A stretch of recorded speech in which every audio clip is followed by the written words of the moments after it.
Hello everyone, welcome to ओकुल, India के सबसे अफोर्डेबल लर्निंग प्लेटफॉर्म में आप सभी लोगों का एक बार फिर से बहुत बहुत स्वागत है। आइए अपने इस certificate physical and human geography GC Leong के कोर्स को हम लोग आगे बढ़ाते हैं। चैप्टर 1 में ही अभी हम लोग हैं और आज इसके पार्ट 3 की हम बात करने वाले हैं। ठीक है, तो जैसे कि पिछले हफ्ते के जो लास्ट वीक के जो 3 लेक्चर्स थे वहां पर आपने चीज़ों को थोड़ा बहुत समझा, इस बुक को हमने स्टार्ट किया है और वहां पर जो लास्ट पार्ट हमने जहां पर बात की थी, हम बात कर रहे थे स्फेरिसिटी ऑफ द अर्थ। ठीक है, कि धरती गोल है उसके लिए क्या क्या हमारे पास एविडेंसेस हैं उनकी हमने बात की थी। और लास्ट टाइम पे जो लास्ट टॉपिक हमने जहां पर पिछला लेक्चर छोड़ा था, लीव किया था, वो था कि अर्थ के जो मूवमेंट्स हैं उसमें हमने रोटेशन के बारे में जाना था। ठीक है, कि किस तरीके से रोटेशन होने की वजह से क्या होता है, डे एंड नाइट होता है। और मैंने आपको बताया था कि जो दूसरा मूवमेंट है, यानी कि जो रिवॉल्यूशन अराउंड दी सन का जो मूवमेंट है, ठीक है, कि अर्थ जो सन के अराउंड रिवॉल्व करती है इन एन इलिप्टिकल पाथ या इलिप्टिकल ऑर्बिट में, जिसकी वजह से सीजन्स होते हैं। ठीक है, कि साल में जब गर्मी सीजन होता है, जब सर्दियों का सीजन होता है, वो किस तरीके से होता है वो आज हमें समझना है। वो ज्यादा इंपॉर्टेंट मूवमेंट एक तरीके से। ठीक है, तो आज उसको हम समझेंगे। तो आगे बढ़ने से पहले आप सभी लोगों से मैं एक बार रिक्वेस्ट करना चाहता हूं कि जो लोग इस कोर्स को फॉलो कर रहे हैं, जिनको ये वीडियो सीरीज पसंद आ रही है, वो ज्यादा से ज्यादा वीडियोस को लाइक करें, ज्यादा से ज्यादा शेयर करें, अपने दोस्तों अपने कलीग्स के साथ जरूर शेयर करें, क्योंकि लोगों को ये पता लगना चाहिए कि इस तरीके का कोई कोर्स वगैरह जो है वो यहाँ पर चल रहा है, ताकि ज़्यादा से ज़्यादा लोगों तक ये बातें पहुँच पाएं, ये कोर्स पहुँच पाए और ज़्यादा से ज़्यादा लोगों को इसकी हेल्प मिल पाए। ठीक है, और बाकी जो लोग चैनल पर नए हैं उनसे भी मैं रिक्वेस्ट करूंगा कि अगर आप लोगों को कंटेंट पसंद आ रहा है, अच्छा लग रहा है, तो आप लोग भी चैनल को जरूर सब्सक्राइब कर सकते हैं और बेल आइकन प्रेस कर लीजिए, सो दैट की वीडियोस के नोटिफिकेशंस वगैरह जो है वो बिल्कुल मिस ना हो। ठीक है, चलिए तो स्टार्ट करते हैं आज का लेक्चर, चलते हैं अपनी बुक की तरफ। देखिए, आज हम बात करेंगे अर्थ रिवॉल्यूशन को लेकर। ठीक है, देखिए अर्थ रिवॉल्यूशन का मतलब वही है कि जब वो सन के अबाउट रिवॉल्व कर रही है, सन के चारों तरफ, और किस डायरेक्शन में करती है ये मैंने आपको पिछली बार बताया था, एंटी क्लॉकवाइज डायरेक्शन में। ठीक है, जब हम ऊपर से अगर देख रहे हैं तो एंटी क्लॉकवाइज डायरेक्शन में वो मूव कर रही है, यानी कि इस तरीके से। When the earth revolves around the sun, it spins on an elliptical path। ठीक है, इलिप्टिकल पाथ में वो मूव करती है। स्पीड कितनी है देखिए, बहुत तेज है, 18.5 मिलियन पर second, sorry miles per second. ठीक है, काफी तेज स्पीड है, या फिर आप इसको कह सकते हैं 66,600 माइल्स पर आवर। ठीक है, तो स्पीड जो है काफी तेज है। ठीक है, इसके बाद आगे देखिए, 1 कंप्लीट रिवॉल्यूशन जो है उसमें कितना टाइम लगता है, ये हमने पिछले बार भी बात की थी, 365 एंड 1/4 डेज।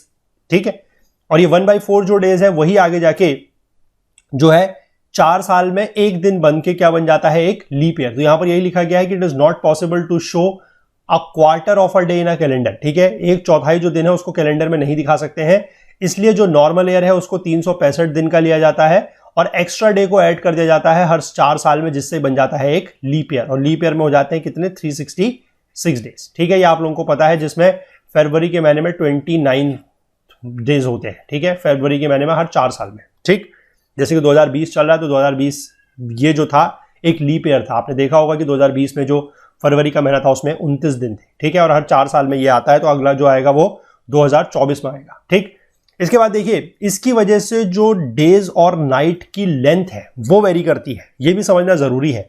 हमने पिछले पार्ट में ये तो जाना था कि जो रोटेशन होता है अर्थ का अपनी एक्सिस के अबाउट जो रोटेट करती है, उससे डेज एंड नाइट होते हैं। ठीक है, लेकिन अब हमें यह पता है कि जो डेज एंड नाइट होते हैं, आपने भी ये चीज खुद भी नोटिस की होगी कि साल भर डेज और नाइट जो होते हैं वो बराबर समय के नहीं होते। ठीक है, सर्दियों में जनरली क्या होता है कि रातें लंबी होती हैं। ठीक है, जल्दी अंधेरा हो जाता है, सुबह सूरज देर से उगता है, तो आप कहते हैं कि रातें क्या है, लंबी होती हैं, दिन जो है वो छोटे होते हैं। ठीक है, और वही अगर आप समर्स की बात करें, अगर आप गर्मियों के सीजन की बात करें, तो दिन जो है वो काफी लंबे होते हैं। जैसे आजकल भी आप लोग देख रहे हैं कि दिन काफी लंबे हैं। ठीक है, सुबह उजाला जो है काफी जल्दी हो जाता है, सूरज काफी जल्दी निकल आता है, और उसके बाद रात को भी आप देखेंगे तो काफी लंबे समय तक, शाम के समय में काफी लंबे समय तक जो है वो उजाला बना रहता है। ठीक है, तो आजकल के दिनों में क्या है कि जो डेज हैं दे आर लॉन्गर और नाइट्स जो है वो थोड़ा सा शॉर्टर होती है। ठीक है, तो ये जो इफेक्ट है कि लेंथ ऑफ डे और नाइट जो वेरी करता है, वो किस वजह से है, वो रिवॉल्यूशन की वजह से भी है और टिल्ट की वजह से भी है। ठीक है, ये दोनों चीजों को हम समझते हैं। ठीक है, यहां पर तो बेसिकली मैं कहूंगा कि थ्योरी दी हुई है, इसको आप पढ़ेंगे, इसको हम लोग बाद में पढ़ेंगे, लेकिन पहले हम जाके इसको थोड़ा सा और अच्छे तरीके से समझेंगे, ताकि हमें ये कंसेप्ट जो है बिल्कुल क्लियर हो जाए और कभी भी इस कंसेप्ट पे हम लोग गलती ना करें। ठीक है, चलिए तो इसको वहां पर थोड़ा सा पहले देखते हैं, समझते हैं। देखिए इसको आप यहां पर समझिए पहले अच्छे से कि ये क्या चीज है। यहां पर आपको बेसिकली 4 फेज दिखाए गए हैं, ठीक है। और ये जो फेजेस हैं मैं आपको बता दूं कि नॉर्दर्न हेमिस्फीयर के रिस्पेक्ट पे हम लोग बात कर लेते हैं, ठीक है। देखिए इक्विनॉक्स, यहां पर पहले आपको 2 वर्ड देखने को मिल रहे हैं, one is your equinox and other one is your solstice, ठीक है। इक्विनॉक्स जो वर्ड है इसका मतलब होता है इक्वल नाइट्स, ठीक है। जो रातें हैं वो बराबर है, यानी कि रातें और दिन क्या है, बराबर है, that is at the equinox. और सोल्स्टिस का मतलब क्या होता है कि जो आपके दिन है वो बड़े होंगे या फिर जो आपकी रात है वो बड़ी होंगी, ठीक। जून सोल्स्टिस की बात है, तो अगर हम नॉर्दर्न हेमिस्फीयर की बात करें तो पहले तो आप एक चीज का ध्यान रखिएगा कि जून सोल्स्टिस को समर सोल्स्टिस बोलते हैं, ये यूनिवर्सल नहीं है, ठीक। क्यों यूनिवर्सल नहीं है मैं भी बताता हूं आपको, ठीक है। और दिसंबर सोल्स्टिस को जो विंटर सोल्स्टिस बोलते हैं ये यूनिवर्सल नहीं है, ये आप ध्यान रखिएगा, एक बात तो ये है, ठीक। इसके बाद पहले आप क्या कीजिए, पहले आप इनकी डेट्स नोट डाउन कीजिए। 21 मार्च, ठीक है, मार्च जो इक्विनॉक्स है that is 21 March. June solstice is 21 June again. September equinox जो है दैट इज 23 सितंबर। और जो दिसंबर सोल्स्टिस है दैट इज एट 22 दिसंबर, ठीक। पहले तो आप ये डेट नोट डाउन कीजिए। इसके बाद आप दूसरा कंसेप्ट एक और ये समझिए जो मैं आपको समझा रहा हूं कि समर और विंटर वो कैसे होगा, ठीक है। अगर आपका जो अर्थ है, देखिए आप पहले किसी भी एक फिगर में समझिए, चलिए आइए इस फिगर में ही समझते हैं। देखिए अगर ये अर्थ ऐसी होती, मतलब अर्थ की जो एक्सिस है अगर मान लीजिए इस तरीके से स्ट्रेट एक्सिस होती, ठीक है। देखिए अगर अर्थ की इस एक्सिस जो है वो ऐसी होती तो पूरा का पूरा जो अर्थ है, मतलब उसकी जो हर जगह पे आप कह सकते हैं कि जो समर थे या जो विंटर था या जो डेज एंड नाइट की ड्यूरेशन है वो बराबर होती, लेकिन ऐसा नहीं है। हमें पता है कि अर्थ की जो एक्सिस है वो ये है, ठीक। और ये अपनी एक्सिस से इस डायरेक्शन को अगर आप बात करें, आप इस एक्सिस की बात करें तो दिस इज 23.5 डिग्री पर ये क्या है, इंक्लाइंड है, ठीक है। या फिर आप कहें कि जो इसका ये वाला प्लेन है, इस प्लेन से अगर आप बात करें इस वाले एंगल की तो दिस बिकम्स योर 66.5 डिग्रीज, ठीक। ये इतना क्या है, टिल्ट है, ठीक है ना।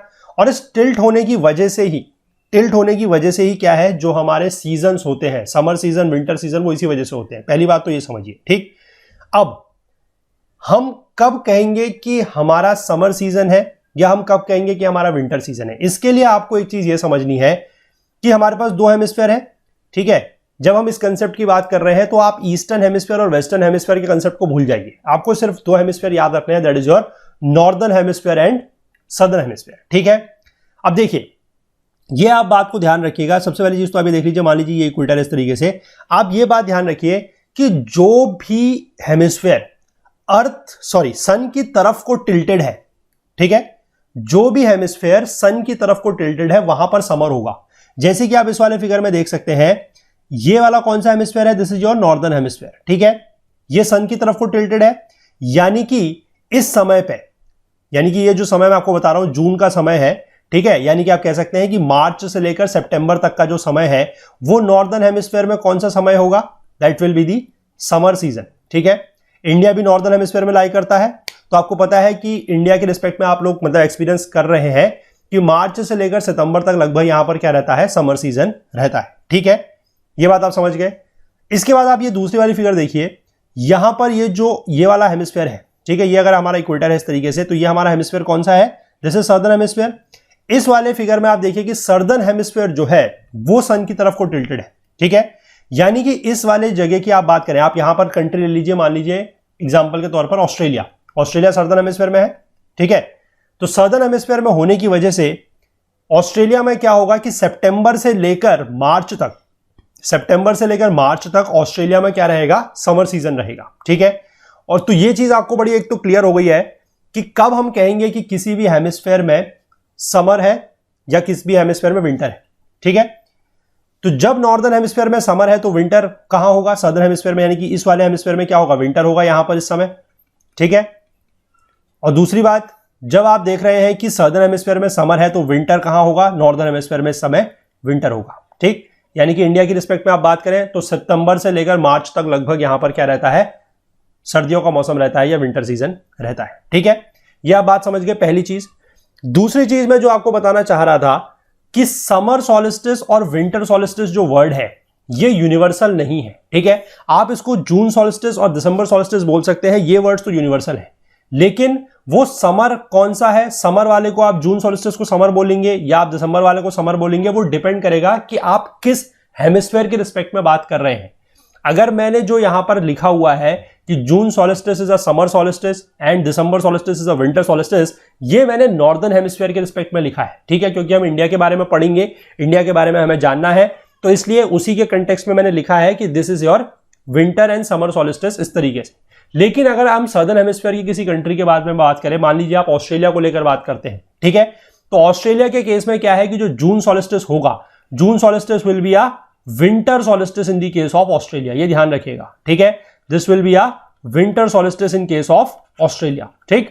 और सिमिलरली अगर मैं बात करूं दिसंबर सॉलिस्टिस की, तो December solstice will be a summer solstice. कहां, ये एक समर सॉलिस्टिस होगा, मैं बात कर रहा हूं ऑस्ट्रेलिया के टर्म्स में, ठीक है। ये बात आप समझ गए बहुत अच्छे से कि विंटर सॉलिस्टिस और समर सॉलिस्टिस जो वर्ड है they are not universal. June solstice, December solstice आप कह सकते हैं कि यूनिवर्सल है, लेकिन कौन सा समर होगा कौन सा विंटर होगा वो डिपेंड करता है कि हम किस हेमिस्फीयर को लेकर बात कर रहे हैं, ठीक है। पहली चीज आप ये समझ गए। चलिए, आप इतना इस कंसेप्ट में समझ गए तो मैं आपको अब जो है थोड़ा सा आगे ले जाता हूं, अगले स्टेप की बात हम करते हैं। देखिए, अब हम बात करते हैं एक एक स्पेसिफिक टर्म्स की, ठीक है, स्पेसिफिक चीजों को हम समझेंगे। देखिए, ये वाली जो फिगर है इसमें आप साफ साफ देख सकते हैं कि जो हमारा नॉर्दर्न हेमिस्फीयर है, ठीक है, जो नॉर्दर्न हेमिस्फीयर है वो सन की तरफ को टिल्टेड है, यानी कि हम ये कौन से फिगर की बात कर रहे हैं, दिस इज, हम अगर इंडिया के रिस्पेक्ट में बात करते हैं या नॉर्दर्न हेमिस्फीयर के रिस्पेक्ट में बात करते हैं, तो पहली चीज तो यह है this is your June solstice की हम बात कर रहे हैं, ठीक है, और this is your summer solstice, क्योंकि आप ध्यान रखिए हम सारी की सारी बात जो है वो नॉर्दर्न हेमिस्फीयर को लेके ही करेंगे, क्योंकि हमें इंडिया के बारे में जानना है, इंडिया के बारे में पढ़ना है, और इंडिया जो है वो नॉर्दर्न हेमिस्फीयर में ही है, ठीक है। अब देखिए यहां पर क्या है कि ये हमारा जो है दिस इज अवर इक्वेटर, ठीक, this is our Tropic of Cancer and this is our Tropic of Capricorn, ठीक, ये इक्वेटर है, this is equator, this is our Tropic of Capricorn, यानी कि जिसको बोलते हैं मकर रेखा, ठीक, and this is your Tropic of Cancer, ठीक, यानी कि कर्क रेखा। इसके ऊपर आप चले जाएंगे तो this will be your Arctic circle, और इसके नीचे आप आ जाएंगे तो this will be your Antarctic circle, ठीक है, एंटार्क्टिक सर्कल, और ये जो ऊपर वाला होगा दिस विल बी 66.5 डिग्री पर, this will B Arctic circle, ठीक है, ये आप समझ गए। अब इसके बाद आप देखिए बात कर रहे हैं जून सॉलिस्टिस की, यानी कि 21 जून की, ठीक। अब यहां पर आप देख सकते हैं कि जो ट्रॉपिक ऑफ कैंसर है लगभग इसके ऊपर जो सनरेज है वो कैसी पड़ेगी, स्ट्रेट, ठीक है। देखिए यहां पर अगर आप इस तरीके से सनरेज देखेंगे तो आपकी सनरेज जो है वो स्ट्रेट पड़ेंगी, कहां पर, ट्रॉपिक ऑफ कैंसर के ऊपर, ठीक है, बिल्कुल आप देख सकते हैं। और जितना ज्यादा आप इस धर की तरफ को बढ़ेंगे, यानी कि टुवर्ड्स दी पोल आप जाएंगे, तो आपकी जो सनरेज है वो क्या होती चली जाएंगी, स्लांट होती चली जाएंगी, ठीक है। और आपको जो यहां पर एक तरीके से आप देख रहे हैं कि आपको ये डार्क और लाइट वो दिखाया जा रहा है, ठीक है, कि आप देख रहे हैं कि अर्थ क्या है, आधे में डार्क बनी है आधे में लाइट बनी है, तो इसका मतलब क्या है कि जो लाइट वाला पोर्शन है वहां पर सन चमक रहा है, ठीक है, और डार्क वाले पोर्शन में सन नहीं चमक रहा है, तो यानी कि डार्क वाले पोर्शन में तो अंधेरा है, ठीक। अब देखिए आप ये चीज देख सकते हैं इस फिगर से, आपको बिल्कुल बिल्कुल मैं कहूंगा क्लियर है कि आप नॉर्दर्न हेमिस्फीयर को देखिए। नॉर्दर्न हेमिस्फीयर में जो ये वाला रीजन है, ठीक है, यानी कि आर्कटिक सर्कल और उससे ऊपर वाला रीजन, वहां पर क्या है, पूरा का पूरा सन है, यानी कि वहां पर क्या होगा, पूरा का पूरा दिन है, ठीक है। और जो आप सदर्न हेमिस्फीयर में देख रहे हैं बियॉन्ड योर एंटार्क्टिक सर्कल, वहां पर आप देख सकते हैं कि क्या है, पूरा का पूरा अंधेरा है, यानी कि पूरी की पूरी वहां पर क्या है, रात है, 24 आवर्स, ठीक। और ये चीज जो है, आपको एक चीज पता है कि हम यहां पर जो चीज आए हैं वो हम कहां से आए हैं, ये मैं बात कर रहा हूं 21 जून की, ठीक है। हमारा यहां पर क्या होता है, इसके ऊपर वाले रीजन में आपको पता है, ठीक है। अगर मैं इसको यहां से थोड़ा सा मिटाता हूं, एक मिनट, यहां पर हमें पता है कि यहां पर हमारा क्या होता है, दिस इज अवर 21 मार्च, ठीक है। और 21 मार्च को, और इसके बाद जब हम आगे बढ़ेंगे यहां पर, तो यहां पर हमारा क्या है, दैट इज अवर 23 सितंबर, यानी कि इक्विनॉक्स है। और दोनों के दोनों इक्विनॉक्स में हमें पता है कि जो हमारा सन है वो ओवरहेड किसके होता है, इक्वेटर के। ठीक है, तो इक्वेटर के जब सन ओवरहेड है और जब यहां पर मार्च के बाद नॉर्दर्न हेमिस्फीयर में गर्मी बढ़ रही है, यानी कि आप कह रहे हैं कि समर सीजन आ रहा है, तो जो आर्कटिक सर्कल और उसके ऊपर का रीजन है वहां पर धीमे धीमे क्या होगा कि सन की जो ड्यूरेशन है वो बढ़ने लगेगी। ठीक है, यानी कि यहां से वो ड्यूरेशन जो है वो बढ़ती जाएगी, यहां पर 21 जून को आके वो मैक्सिमम हो जाएगी और उसके बाद धीमे धीमे जो 21 जून के बाद से 23 सितंबर तक है उसके बाद जाके वो धीमे धीमे कम होना शुरू हो जाएगा। ठीक है, इस रीजन की बात कर रहा हूं मैं, ये आर्कटिक सर्कल और उससे ऊपर की बात। ठीक है, और 23 सितंबर के बाद क्या होगा, 23 सितंबर के बाद जब यहां पर विंटर सीजन स्टार्ट होगा तो इसका जस्ट अपोजिट होना शुरू हो जाएगा। ठीक है, देखिए उसको मैं आपको अगले फिगर में समझाता हूं क्या होगा। ये देखिए यहां पर हम आ जाते हैं, अगर मैं इस टाइम की बात करूं तो ये कौन सा टाइम है, दिस इज अवर 22 दिसंबर। ठीक है, अब आप देख सकते हैं कि जो हमारा ये इक्वेटर है, this is our Tropic of Cancer, this is our Tropic of Capricorn. ठीक है, ये हमारा आप जो आर्कटिक सर्कल और उससे ऊपर का रीजन है, और ये वाला आपका नीचे कौन सा रीजन है, एंटार्क्टिक सर्कल या उससे नीचे का रीजन। ठीक है,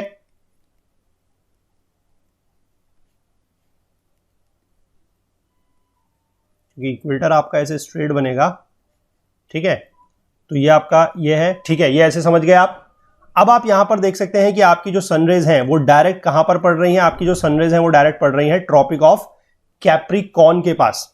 ठीक है, तो एक चीज आप और नोट डाउन कीजिएगा कि ट्रॉपिक ऑफ कैप्रिकॉन से नीचे मतलब साउथवर्ड और ट्रॉपिक ऑफ कैंसर से ऊपर यानी कि नॉर्थवर्ड कभी भी जो सन है वो स्ट्रेट नहीं होता है। ठीक है, इस चीज को भी आप ध्यान रखिएगा कि कभी भी जो सन है वो इन दोनों रेस के ऊपर स्ट्रेट नहीं होता है। और वो क्यों है, वो क्यों है ये भी आपको पता होना चाहिए, क्योंकि अगर आप थोड़ा सा गौर करें तो जो अर्थ की एक्सिस है, स्ट्रेट से अगर मैं बात करूं तो अर्थ की एक्सिस कितनी टिल्ट है, 23.5 डिग्री। ठीक है ना, 23.5 डिग्री टिल्ट है। और वही 23.5 डिग्री जो है इन दोनों जगहों के, ठीक है, वही 23.5 डिग्री का जो टिल्ट है वही इन दोनों जगहों का भी आपको पता है कि एक्सिस का एंगल है। ठीक है, आपको पता है कि ट्रॉपिक ऑफ कैंसर और ट्रॉपिक ऑफ कैप्रिकॉन का जो एंगल है, ठीक है, किस तरीके से लैटिट्यूड वगैरह नापे जाते हैं, इसको हम अब ये बुक में अगले पार्ट में दिया है तो उसको अगले पार्ट में ही समझना पड़ेगा। ठीक है, लेकिन फिलहाल आप समझ सकते हैं कि इक्वेटर यानी कि अर्थ के सेंटर से आप किसी भी पोजीशन को, किसी भी प्लेस को अगर आप इस तरीके से जोड़ते हैं और ये एंगल अगर आप निकालते हैं, ठीक है, तो ये 23.5 डिग्री आएगा। ठीक, this is your angle for Tropic of Cancer. और सिमिलरली अगर आप यहां से बात करेंगे 23.5 डिग्री साउथ, तो this is your Tropic of Capricorn. ठीक है, ये कैप्रिकॉन का है, दिस इज कैंसर का है। ठीक है ना, तो इसलिए 23.5 डिग्री पे ही क्यों होता है, ये इसका जवाब ये है कि जो अर्थ है उसका जो टिल्ट है वो भी 23.5 डिग्री का ही है। तो इसलिए 23.5 डिग्री नॉर्थ और 23.5 डिग्री साउथ से बियॉन्ड जो है वो सन कभी भी स्ट्रेट नहीं होगा। ठीक है, ट्रॉपिक ऑफ कैंसर से ऊपर की अगर कोई जगह है या ट्रॉपिक ऑफ कैप्रिकॉन से नीचे की कोई भी जगह है तो वहां पर कभी भी जो सन है वो ओवरहेड नहीं आ सकता। ठीक है, ये बात आपको समझनी है। ठीक है, तो इसके बाद जो मैं आपको बात समझा रहा हूं वो ये है कि आप देखिए ट्रॉपिक ऑफ कैंसर का जो जो आर्कटिक सर्कल से ऊपर का रीजन है, यहां पर पूरा का पूरा इस समय क्या है, अंधेरा है। ठीक है, यानी कि पूरी की पूरी रात है। और सिमिलरली आप देख सकते हैं कि जो ट्रॉपिक ऑफ कैप्रिकॉन या उससे नीचे का जो रीजन है, यहां पर पूरा का पूरा क्या है, दिन है। ठीक है, और ये धीमे धीमे कम बाकी होता रहता है। जैसे हम लोग ने पिछले मैंने आपको जो फिगर दिखाया था उसमें मैंने आपको बताया था कि 21 जून को क्या है कि जो नॉर्दर्न हेमिस्फीयर है यानी कि आर्कटिक सर्कल से जो ऊपर का रीजन है वहां पर क्या है, हमेशा सूरज उगा हुआ है। ठीक है, वो धीमे धीमे धीमे धीमे करके कम होगा। ठीक, मिड में आएगा वो लगभग आप कह सकते हैं जो आपका स्प्रिंग सॉलिस्टिस होता है, जो ऑटम सॉलिस्टिस होता है 23 सितंबर को, और 22 दिसंबर को जाकर जब हमारा विंटर सॉलिस्टिस होता है तो वहां पर पूरा का पूरा वो क्या हो जाएगा, अंधेरा। ठीक, ये बात आप समझ गए। आर्कटिक सर्कल से ऊपर की मैं बात कर रहा हूं। और आपको एक चीज का और ध्यान देना है कि जो हमारे पोल्स हैं उनमें 6 महीने उजाला और 6 महीने अंधेरा रहता है, यानी कि 6 महीने वहां पर डे लाइट और 6 महीने नाइट रहती है एग्जैक्टली पोल्स पर। ठीक है, यानी कि अगर आप नॉर्दर्न पोल की बात करें, नॉर्थ पोल की अगर आप बात करते हैं तो नॉर्थ पोल में लगभग आप ये कह सकते हैं कि जब हमारा जो स्प्रिंग इक्विनॉक्स है, यानी कि कब से होता है स्प्रिंग इक्विनॉक्स, 21 मार्च से लेकर जो हमारा दूसरा इक्विनॉक्स होता है ऑटम इक्विनॉक्स, दैट इज 23 सितंबर तक, यहां पर इसमें पूरा का पूरा क्या रहेगा, उजाला।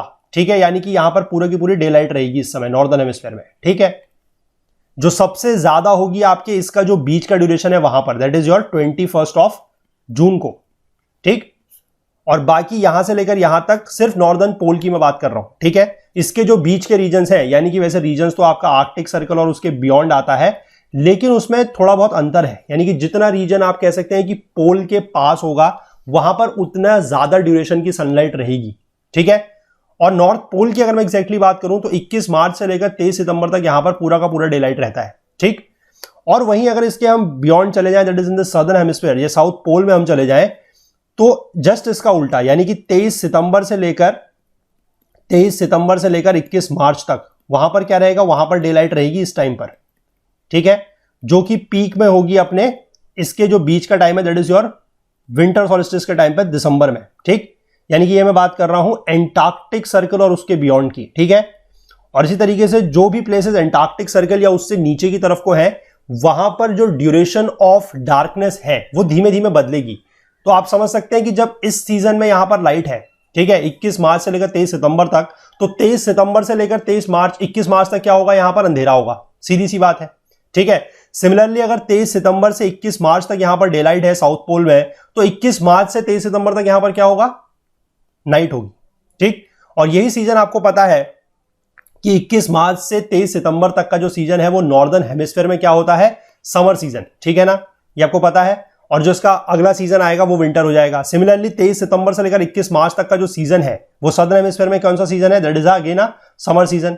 ठीक है, और इसका जो उल्टा सीजन आएगा वो क्या हो जाएगा, विंटर सीजन। ठीक, तो आई होप आपको ये कंसेप्ट जो मैंने बताया कि किस तरीके से जो ये चीजें हो रही हैं, कि कैसे नॉर्दर्न हेमिस्फीयर में या नॉर्दर्न पोल में कैसे 6 महीने अंधेरा रहता है और कैसे 6 महीने उजाला रहता है, वो आई होप कि आपको इस फिगर से और इन चीजों से क्लियर हो गया होगा। ठीक है, so this is the best possible way जिस तरीके से मैं आपको चीजें समझा सकता था। ठीक है ना, चलिए अब इसको हम दोबारा चलते हैं और बुक में थोड़ा बहुत चीजें जो दी हुई है उनको पढ़ लेते हैं, क्योंकि अब आपको वो चीजें जो वहां पर दी गई हैं वो बहुत अच्छे से समझ में और आसानी से समझ में आ जाएंगी। ठीक है, चलिए देखिए, varying lengths of day and night की हम लोग बात कर लेते हैं कि एक्सिस ऑफ द अर्थ जो है वो इंक्लाइंड है to the plane of the ecliptic, यानी कि the plane in which the earth orbits around the sun at an angle of 66.5 degree. ठीक है, मैंने आपको बताया कि जो प्लेन है, जैसे कि आपका ये अर्थ है इस तरीके से, तो जो हमारा प्लेन ऑफ एलिप्स है, यानी कि ये वाला, यहां से ये 66.5 डिग्री रोटेटेड है, यानी कि टिल्ट है, और अगर आप इसको यहां से देखेंगे तो दिस इज अराउंड 23.5 डिग्री। ठीक है ना, ये आप समझ गए। Giving rise to different seasons and varying lengths of day and night. ठीक, अगर जो एक्सिस है वो परपेंडिकुलर होती, यानी कि अगर एक्सिस हमारी ये होती, मैं आपको फिर से बता रहा हूं कि अगर हमारी अर्थ की एक्सिस ये वाली होती तो क्या होता कि इस तरीके से जो वेरिएशन है वो नहीं होता। तो all parts of the globe would have equal days and nights at all times of the year, but we know this is not so. ठीक है, ऐसा नहीं है। अब हम बात कर लेते हैं नॉर्दर्न हेमिस्फीयर की विंटर में। अब आप देखिए बड़े ध्यान से उस फिगर को जो हमने पीछे समझाया है आपको, उसको आप साथ के साथ रिलेट करिए। ठीक है, कि अगर हम नॉर्दर्न हेमिस्फीयर की बात कर रहे हैं विंटर में, यानी कि दिसंबर के टाइम पे, तो जैसे जैसे हम नॉर्थवर्ड जाएंगे तो जो हमारे डार्कनेस का आर्स है वो बढ़ते जाएंगे। ये मैंने आपको बताया कि आर्कटिक सर्कल के बियॉन्ड आप जैसे जैसे जाएंगे दिसंबर के बाद, मतलब दिसंबर के टाइम पर तो पीक है, जब आप जा रहे हैं सितंबर से लेकर मार्च तक, वो धीमे धीमे क्या हो रहा है कि वहां पर ड्यूरेशन बढ़ रहा है, यानी कि आप कहेंगे कि सितंबर से दिसंबर तक बढ़ रहा है, दिसंबर से फिर मार्च तक क्या होगा, वो धीमे धीमे कम होगा, और पीक कहां पर होगा उसका, दिसंबर में। ठीक है, यही चीज यहां पर लिखी गई है कि आर्कटिक सर्कल की अगर हम बात करते हैं, the sun never rises and there is darkness for the whole day in the mid winter on 22 December. ठीक है, 22 दिसंबर को वहां पर क्या होता है कि सूरज नहीं उगता है। कहां पर लिखा गया है, आर्कटिक सर्कल पे, ध्यान रखिएगा।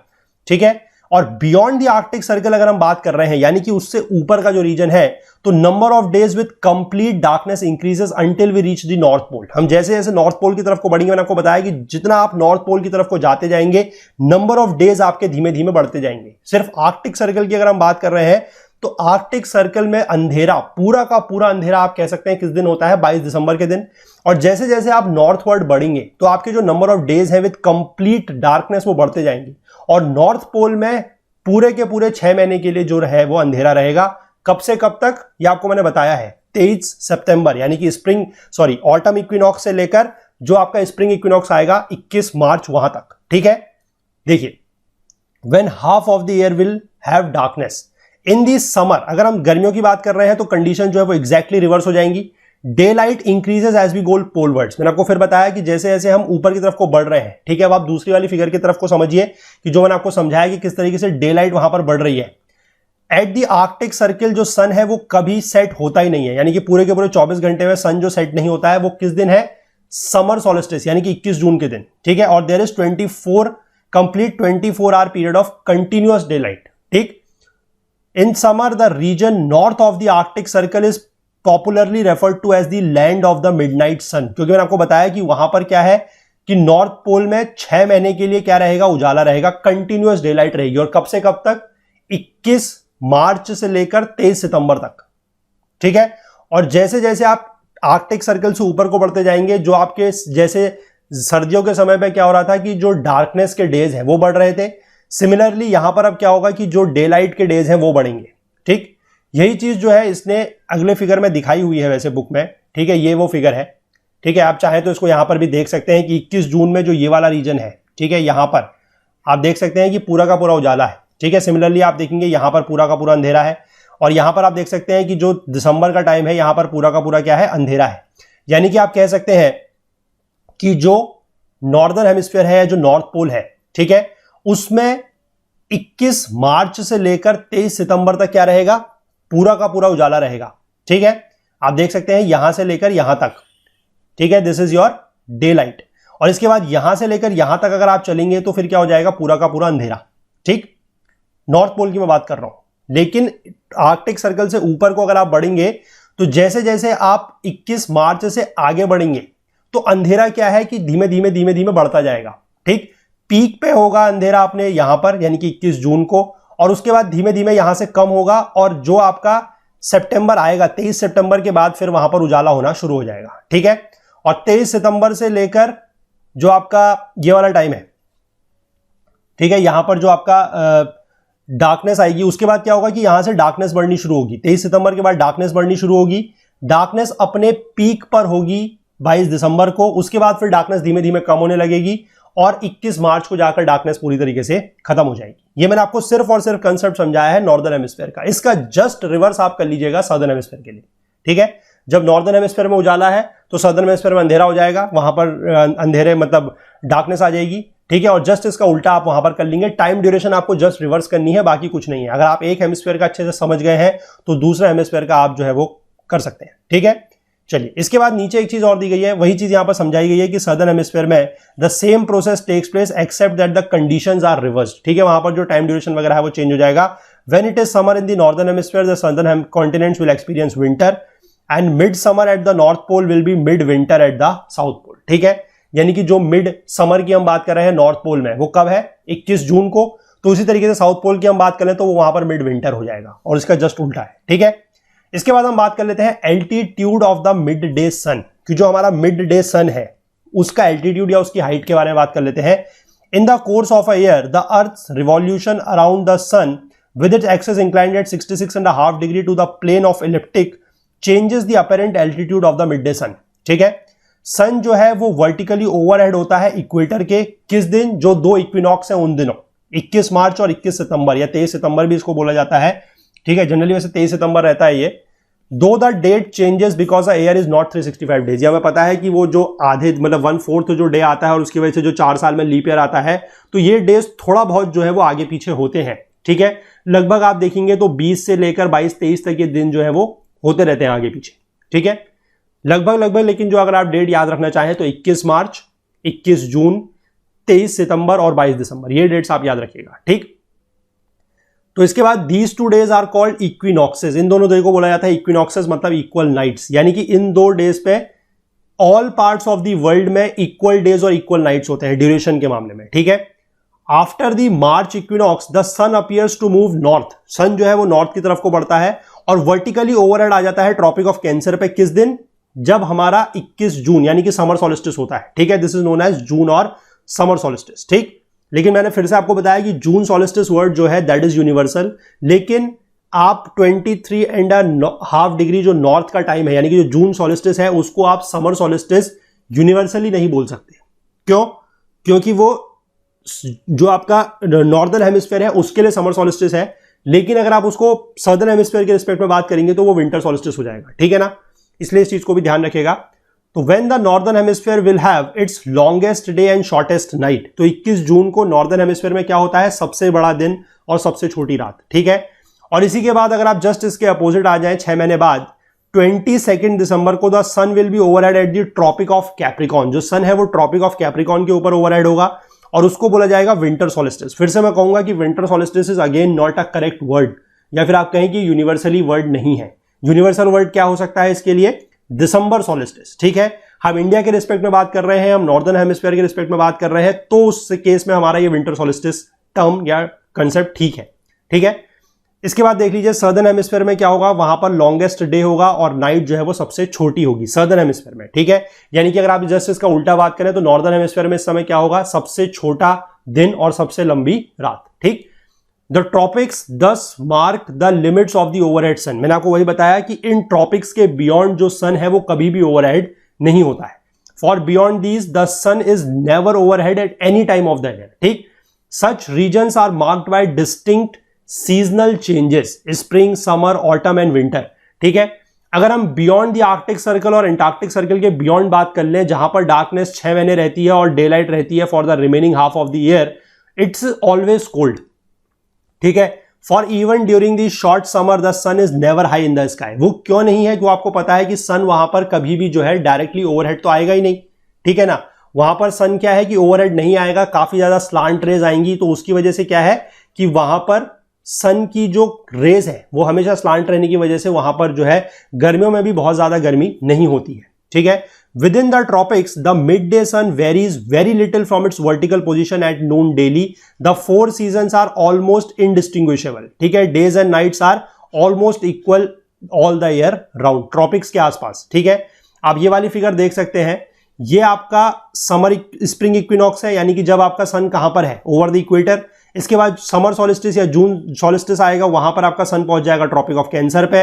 इसके बाद आपका ऑटम इक्विनॉक्स आएगा, 23 सितंबर को सन आपका वापस से आ चुका है इक्वेटर के ऊपर, और उसके बाद विंटर सॉलिस्टिस आएगा तो सन आपका आ चुका है कहां पर, ट्रॉपिक ऑफ कैप्रिकॉर्न के ऊपर ओवरहेड। तो आप देख सकते हैं कि बहुत ज्यादा जो पोजीशन है वो सन की वेरी यहां पर नहीं कर रही है, ठीक है। लेकिन अगर हम कंपैरेटिवली बात करें पोल्स की, तो पोल्स में तो आपको पता है कि 6 महीने के लिए उजाला ही रहेगा और 6 महीने अंधेरा ही रहेगा, दोनों पोल्स में ऐसा होगा ही होगा। तो वहां पर काफी ज्यादा वेरिएशन है, ठीक है, जो सीजन्स का वेरिएशन है वो वहां पर काफी ज्यादा है। और जो जगह ट्रॉपिक्स के जितने पास होगी, यानी कि आप कह सकते हैं ट्रॉपिकल रीजन में होगी, इक्वेटर के जितने पास होगी, वहां पर वेरिएशन उतना ही कम होगा, ठीक है। चाहे वो आप डे एंड नाइट के ड्यूरेशन की बात कर लें, चाहे आप सीजन के ड्यूरेशन की बात कर लें, बहुत ज्यादा नहीं होगा, ठीक है। इसके बाद हम बात कर लेते हैं कि सीजन के चेंज होने की वजह से टेम्परेचर पर क्या इफेक्ट पड़ता है। देखिए, summer is usually associated with much heat and brightness and winter with cold and darkness. ये हमें पता है कि समर में क्या होता है, गर्मी होती है और ब्राइटनेस ज्यादा होती है, और विंटर्स में क्या होता है कि कोल्ड होता है और डार्कनेस होती है। तो ऐसा क्यों है, why should this be so. देखिए, समर में क्या है, the sun is higher in the sky than in the winter. ये आपने देखा होगा, आपने इसको खुद भी एक्सपीरियंस किया होगा कि समर के टाइम में क्या होता है कि सन जो है वो ज्यादा ऊपर से जाता है, ठीक है, यानी कि उसका जो आप कहेंगे कि स्काई में ज्यादा हायर रहता है, ठीक है। When the sun is overhead, its rays fall almost vertically on the earth, ठीक है, concentrating its heat on the smaller area. Temperature therefore rises and summers are always warm, ठीक है। इसके लिए मैं आपको एक बहुत सिंपल एग्जांपल बताता हूं, ठीक है। जिन लोगों को मतलब जो इसको विजुअलाइज कर पा रहे हैं उनके लिए तो बहुत अच्छी बात है, जो अगर नहीं कर पा रहे हैं तो उनके लिए मैं बहुत ही सिंपल एग्जांपल बताता हूं, आप सभी लोग इसको कर सकते हैं, ठीक है। आप सभी लोगों के पास मोबाइल है या टॉर्च अगर नहीं भी है तो आज की डेट में मोबाइल तो सबके पास है, ठीक है ना। तो मोबाइल की फ्लैश लाइट का आप लोग इसमें यूज करिएगा और एक पेपर लीजिएगा, एक प्लेन ऐसा पेपर लेंगे आप, ठीक है। और एक्सपेरिमेंट आपको करना पड़ेगा रात में, जिस समय बाकी जगह डार्क, मतलब बाकी कमरा डार्क है, ठीक है। आप क्या करेंगे कि एक बार आप जो टॉर्च की रेज है वो आप ऐसे रखेंगे कागज के ऊपर से ओवरहेड, ठीक है। तो आप यहां पर नीचे देखेंगे एक छोटा सा सर्किल बनेगा, ठीक है। उसके बाद आपको इसकी हाइट चेंज नहीं करनी है, ठीक है, बात सुनिएगा ध्यान से, हाइट चेंज नहीं करनी है, बस एंगल चेंज करना है ऐसे करके, ठीक है। अब आप देखेंगे कि यहां पर जो सर्कल बनेगा वो थोड़ा सा बड़ा बनेगा, ठीक है। अब आप इससे खुद समझिएगा कि जो इंटेंसिटी है, ठीक है, अगर मैं इंटेंसिटी की बात कर रहा हूं तो टॉर्च सेम है, हाइट भी आपने सेम रखी है तो इंटेंसिटी क्या हो जाएगी, सेम है। लेकिन जो स्लांटनेस होने की वजह से क्या है कि एरिया आपका बढ़ गया, ठीक है। और जैसे ही आपका एरिया बढ़ेगा तो इंटेंसिटी, अगर आप इसको सन से मतलब समझे, सन के साथ अगर उसका कंपेयर करें तो इंटेंसिटी सेम है। यहां पर तो हम फिर लाइट इंटेंसिटी दिखेगी हमें, लेकिन अगर हम सन से बात करेंगे तो हमारी हीट भी आएगी। तो यानी कि हीट इंटेंसिटी सेम है, लेकिन हमारा एरिया बढ़ जा रहा है जब हमारा रेज स्लांट हो रही है तब, ठीक है। तो उस केस में क्या है कि इंटेंसिटी पर यूनिट एरिया इस केस में लेस होगी और इस केस में क्या होगी, ज्यादा होगी, ठीक है। और जब हमारी इंटेंसिटी पर यूनिट एरिया ज्यादा होगी तो हमें यहां पर ज्यादा गर्मी मिलेगी और यहां पर हमें गर्मी कम मिलेगी, ठीक है। यही चीज यहां पर समझाई गई है कि जब हमारा सन जो है वो ओवरहेड है, यानी कि गर्मियों के समय में सन क्या है, ओवरहेड है, तो वो एक छोटे से एरिया में क्या करेगा, अपनी रेस को कंसंट्रेट करेगा, जो मैं आपको ये वाला केस बता रहा हूं, ठीक है ना। इसको आप घर में करके देखिएगा, जिन्होंने मतलब जो विजुअलाइज कर पाते हैं तो अच्छी बात है, अगर आप नहीं कर पा रहे हैं तो कोई मतलब ज्यादा महंगा नहीं है, सस्ता सा एक्सपेरिमेंट है, ठीक है। कागज आप लोगों के घर में सभी के हैं, मोबाइल सभी के घर में है, फ्लैश लाइट उसमें होती है, उससे आप इस एक्सपेरिमेंट को करके देखिएगा, आप खुद रियलाइज करेंगे कि ऐसा वाकई में होता है। जब आप थोड़ा सा स्लाइड करेंगे तो आप देखेंगे कि जो सर्किल नीचे बन रहा है वो थोड़ा बड़ा सा बन रहा है, ठीक है ना। चलिए, और वहीं इसके वही बात कही गई है कि विंटर में जो रेज है वो ऑब्लिक हो जाती है, यानी कि स्लांट रेज है, तो they come through the atmosphere less directly and have much of their heat absorb by the atmospheric impurities and water vapour. और ये बात भी है कि अब जब विंटर में जब आपकी रेज ऑब्लिक आ रही हैं तो उनको एटमॉस्फेयर का ज्यादा पार्ट जो है वो कवर करना पड़ता है, ठीक है ना। ज्यादा पार्ट एटमॉस्फेयर का कवर करना पड़ेगा तो वहां पर जो एटमॉस्फेयर में वाटर वेपर और इंप्योरिटीज है वो थोड़ा बहुत उसको भी क्या कर लेंगी, वो उसको भी थोड़ा बहुत एब्जॉर्ब कर लेंगी, ठीक है। और उसकी वजह से भी क्या होगा कि जो हमारा इंटेंसिटी है वो कम पड़ेगी, ठीक। सन रेज जो है वो फेंटली पड़ेंगी और वो ज्यादा बड़े एरिया के ऊपर स्प्रेड करेगी, जो मैंने आपको समझाया वहां पर। तो इसकी वजह से क्या है कि इंटेंसिटी कम हो जाएगी, इंटेंसिटी पर यूनिट एरिया, ठीक है, हीट कम हो जाएगी और टेम्परेचर जो है वो कम हो जाएगा, ठीक। और पहला तो ये कंसेप्ट है। दूसरा कंसेप्ट ये है कि अगर हम बात करते हैं समर की, समर में क्या है, हमें पता है कि जो दिन है वो लंबे होते हैं, नाइट्स छोटी होती हैं, ठीक। तो दिन में क्या होता है कि हीट आती है, यानी कि हीट गेन हो रहा है, ठीक है। और नाइट में क्या होगा कि हीट लॉस होता है, ठीक है। अब आपके अगर डेज लंबे हैं तो यानी कि हीट गेन जो है वो ज्यादा समय तक हो रहा है, ठीक है। और नाइट छोटी है यानी कि हीट लॉस कम समय तक हो रहा है। तो नेट अगर हम बात करते हैं नेट की, तो नेट हमारे पास क्या होगा, गेन होगा, ठीक है ना। सिमिलरली अगर हम विंटर की बात करते हैं तो नाइट्स लंबी होती है, यानी कि वहां पर हीट लॉस ज्यादा हो रहा है, दिन छोटे होते हैं और दिन में आपको पता है कि ज्यादा हीट भी नहीं आ रही है, क्योंकि स्लांट होने की वजह से इंटेंसिटी पर यूनिट एरिया कम हो गया है, तो हीट ज्यादा भी नहीं आ रही है और कम समय के लिए भी आ रही है, ठीक। और विंटर में जो नाइट्स है वो लंबी है, उसकी वजह से जो हीट लॉस हो रहा है वो ज्यादा है, तो नेट वहां पर क्या होगा, लॉस, ठीक है। यही चीज यहां पर समझाई गई है कि गर्मियों के दिनों में डेज लॉन्गर है, नाइट्स जो है वो शॉर्टर है, and more heat is received over the longer daylight duration. तो नाइट्स जो है वो शॉर्टर है and less heat is lost, there is net gain in the total heat received and temperature rises in summer, ठीक है। Shorter days and longer nights in winter account for the reverse effect. वही मैंने आपको बताया कि जब सर्दियों के दिनों में जब आपकी रातें जो है वो क्या हो जाएंगी, लंबी हो जाएंगी, लॉन्गर नाइट्स है, ठीक है। लॉन्गर नाइट्स होने की वजह से क्या होगा, लॉन्गर नाइट्स होने की वजह से आपका जो हीट लॉस है वो ज्यादा है, ठीक है। और हीट गेन क्या हो रहा है, कम हो रहा है। दिन में हीट गेन कम हो रहा है, नाइट में लॉस जो है वो ज्यादा हो रहा है, तो उसकी वजह से नेट क्या होगा, लॉस होगा और सर्दी यहां पर पड़ेगी, ठीक है। चलिए, इसके बाद थोड़ा सा एक टॉपिक और है, that is about the dawn and twilight. इसको भी हम लोग यहीं पर कवर कर लेते हैं आज के लेक्चर में।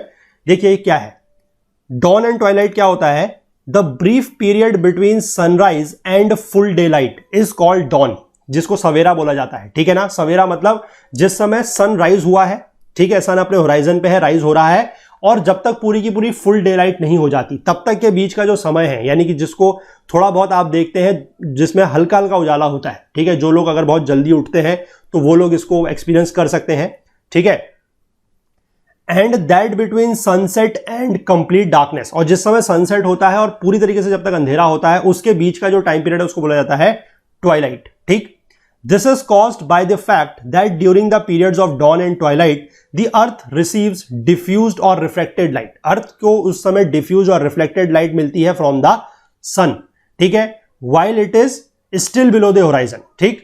Since the sun rises and sets in the vertical path at the equator, the period during which reflected light is received is short. ये हमें पता है कि इक्वेटर के ऊपर सन क्या है कि वर्टिकल पाथ पे आता है, ठीक है। और टेम्परेट जो रीजन्स हैं, यानी कि जो टेम्परेट लेटीट्यूड्स हैं, यानी कि हम बात करें बियॉन्ड द ट्रॉपिक्स, तो वहां पर सन कैसा है, स्लांट है। क्योंकि ट्रॉपिकल रीजन की हम बात कर रहे हैं तो वहां पर कभी ना कभी तो सन ओवरहेड होगा, ठीक है। 21 जून में ट्रॉपिक ऑफ कैंसर के ऊपर है, 23 सितंबर को ट्रॉपिक ऑफ कैप्रिकॉर्न के ऊपर है, ठीक है ना, सॉरी 22 दिसंबर को, 23 सितंबर को तो इक्वेटर के ऊपर है, ठीक है ना। तो इसलिए टेम्परेट रीजन में आपको पता है कि जो सन है वो ऑब्लिक पाथ पर आता है और जो पीरियड ऑफ रिफ्लेक्टेड लाइट है वो लंबी है, ठीक है। और ये पोल्स पे अगर आप जाते हैं तो बहुत ज्यादा लंबी हो जाएगी। So the winter darkness is really only Twilight most of the time. तो वहां पर जनरली क्या होता है कि ट्वाइलाइट का जो समय है वो बना रहता है। और यहां पर आप इसको आप फिगर से भी देख सकते हैं कि इक्वेटर में जो पाथ है वो बहुत छोटा है, ठीक है। इक्वेटर में अगर आप पाथ की बात करते हैं, क्योंकि स्ट्रेट लाइन पड़ रही है तो यहां पर केवल पाथ इतना सा है, ठीक है। होराइजन के अगर आप इसको ले लेंगे तो ए से लेकर बी तक का पाथ छोटा है। सिमिलरली अगर आप बात करते हैं टेम्परेट लेटीट्यूड में तो आप देखेंगे कि ये पाथ काफी लंबा हो जा रहा है। क्यों लंबा हो रहा है? क्योंकि जो सनरेज है वो ऑब्लिक पड़ रही है यहां पर, ठीक है। सिर्फ और सिर्फ यही कारण है। और यही चीज यहां पर लिखी गई है कि at the equator the sun rises and sets almost vertically, so the time it takes to pass through the twilight zone, that is A से बी में, will be shorter. And for the temperate latitude where the sun rises and sets obliquely, तो यहां पर जो time taken to pass through the twilight zone CD है वो लंबा रहेगा, ठीक है। यानी कि आप समझ सकते हैं कि इक्वेटर का जो रीजन है वहां पर ट्वाइलाइट और डॉन का जो समय है वो छोटा रहता है। और अगर हम टेम्परेट रीजन्स की बात करते हैं, टेम्परेट लेटीट्यूड्स की बात करते हैं, या ट्रॉपिक से बाहर की बात करते हैं, beyond the tropics, northern hemisphere और साउदर्न हेमिस्फीयर दोनों में, तो वहां पर क्या है कि जो ट्वाइलाइट का ड्यूरेशन है, ट्वाइलाइट का ड्यूरेशन की बात करें या डॉन के ड्यूरेशन की बात करें, वो थोड़ा सा लंबा रहेगा, ठीक है। चलिए, तो आज इसको इतना ही रखते हैं। इसके बाद अब mathematical location of the places on the globe का जो टॉपिक है, इसमें हम लॉन्जिट्यूड्स किस तरीके से देखते हैं, लैटिट्यूड्स किस तरीके से देखते हैं, वो हम अगले लेक्चर में कवर करेंगे।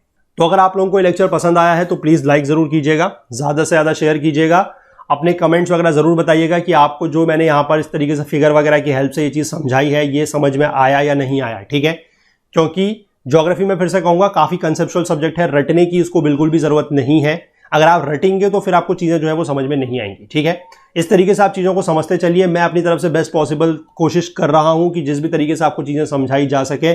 और ज्योग्राफी के लिए मैं एक चीज ये भी मानता हूं कि ये मेरी जिम्मेदारी है, रिस्पॉन्सिबिलिटी है, क्योंकि आप लोगों ने ज्योग्राफी जो मैंने पहले भी पढ़ाई है, चाहे वो फिजिकल ज्योग्राफी है, चाहे वो इंडिया फिजिकल एनवायरनमेंट है, मैप्स वगैरह के यूज, फिगर वगैरह के यूज को आप लोगों ने काफी ज्यादा अप्रिशिएट किया है, सराहा है। तो ये मेरी एक जिम्मेदारी बनती है कि मैं आप लोगों को बेस्ट इलस्ट्रेशंस या बेस्ट विजुअलाइजेशंस के हेल्प से चीजों को समझाऊं, ठीक है। तो जितना भी पॉसिबल हो सकता है, जितना भी रिसोर्सेज हमें परमिट कर रहे हैं, उतना मैं बेस्ट पॉसिबल आप लोगों के लिए करने की कोशिश कर रहा हूं, ठीक है। आप लोगों को इनिशिएटिव पसंद आ रहा है, चीजें समझ में आ रही हैं, नहीं आ रही हैं, आप लोग प्लीज इसके बारे में भी थोड़ा सा जरूर बताइएगा, ठीक है। बाकी हमसे ज्यादा जुड़ने के लिए हमारा Facebook page, Twitter page, Telegram channel का आप लोग यूज कर सकते हैं। जो लोग चैनल पर नए हैं उनसे भी मैं रिक्वेस्ट करूंगा कि अगर उनको कंटेंट पसंद आ रहा है तो वो लोग भी चैनल को जरूर सब्सक्राइब कर सकते हैं और बेल आइकन जरूर प्रेस कर लीजिए, सो दैट की वीडियोस की नोटिफिकेशंस वगैरह जो है वो मिस ना हो, ठीक है। बाकी अगर आप हमसे कोई और बात शेयर करना चाहते हैं, कुछ भी पूछना चाहें या कुछ भी बताना चाहें, तो उसके लिए आप हमारी ईमेल आईडी का यूज भी कर सकते हैं, दैट इज okul.co@gmail.com, ठीक है। चलिए मिलते हैं अगले लेक्चर में, तब तक के लिए अपना बहुत बहुत ध्यान रखिएगा। Please do take care of yourself. Thank you, have a nice day, bye bye, जय हिंद।